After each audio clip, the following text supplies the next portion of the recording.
বলিউডের রূপালী পর্দায় কিছু জুটি আছে যাদের উপস্থিতি মানেই আলাদা এক ম্যাজিক। রণবীর কাপুর ও দীপিকা পাড়ুকোন ঠিক তেমনই এক জুটি, যাদের রসায়ন আজও দর্শকের মনে সমানভাবে দোলা দেয়। ব্যক্তিগত জীবনে সম্পর্ক ভেঙে গেলেও পর্দায় তাদের ভালোবাসা, আবেগ আর অভিনয়ের ছাপ কখনোই ফিকে হয়নি। একসময় তাদের বাস্তব জীবনের প্রেম যেমন শিরোনাম দখল করেছিল, তেমনি সেই বিচ্ছেদও ছিল আলোচনার কেন্দ্রবিন্দুতে। সময়ের সঙ্গে সব বদলালেও বদলায়নি এই জুটিকে ঘিরে দর্শকদের আগ্রহ।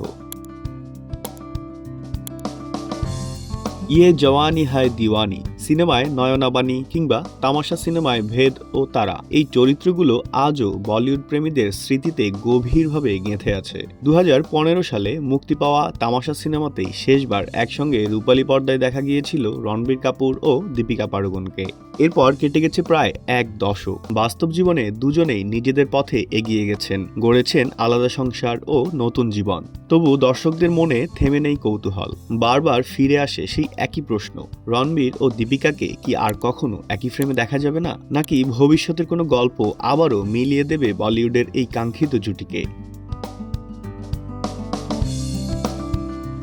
সম্প্রতি নিজের জন্মদিনে সেই প্রশ্নেই নতুন করে আশার আলো জ্বালালেন দীপিকা পাড়ুকোন। জন্মদিনে অনুরাগীদের শুভেচ্ছা ও প্রশ্নের উত্তরে রণবীর কাপুরের সঙ্গে আবার কাজ করার প্রসঙ্গে এক গাল হাসি দিয়ে অভিনেত্রী জানান, বিষয়টি নিয়ে কথাবার্তা চলছে, যদিও তিনি স্পষ্ট করে বলেন এখনো কিছুই চূড়ান্ত হয়নি এবং সবই রয়েছে প্রাথমিক পর্যায়ে। দীপিকার এই ছোট্ট মন্তব্যই যেন ভক্তদের মধ্যে উত্তেজনার নতুন ঢেউ তুলেছে।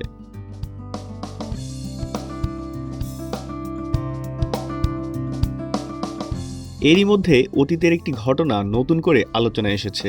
গত বছরের অক্টোবর মাসে মুম্বাই বিমানবন্দরে হঠাৎ মুখোমুখি হন রণবীর ও দীপিকা। পুরনো সব তিক্ততা ভুলে ক্যামেরার সামনে একে অপরকে উষ্ণ আলিঙ্গন করতে দেখা যায়। ভক্তদের বিশ্বাস, ভালো গল্প ও শক্তিশালী চিত্রনাট্যই পারে আবারও পর্দায় ফিরিয়ে আনতে রণবীর ও দীপিকার সেই হারানো জাদু। পরিণত বয়সের অভিজ্ঞতা আর গভীর অভিনয়ের মাধ্যমে এই সাবেক জুটি যদি আবারও একসঙ্গে কাজ করেন, তবে তা নিঃসন্দেহে বলিউডের সবচেয়ে আলোচিত প্রত্যাবর্তনগুলোর মধ্যে একটি হবে।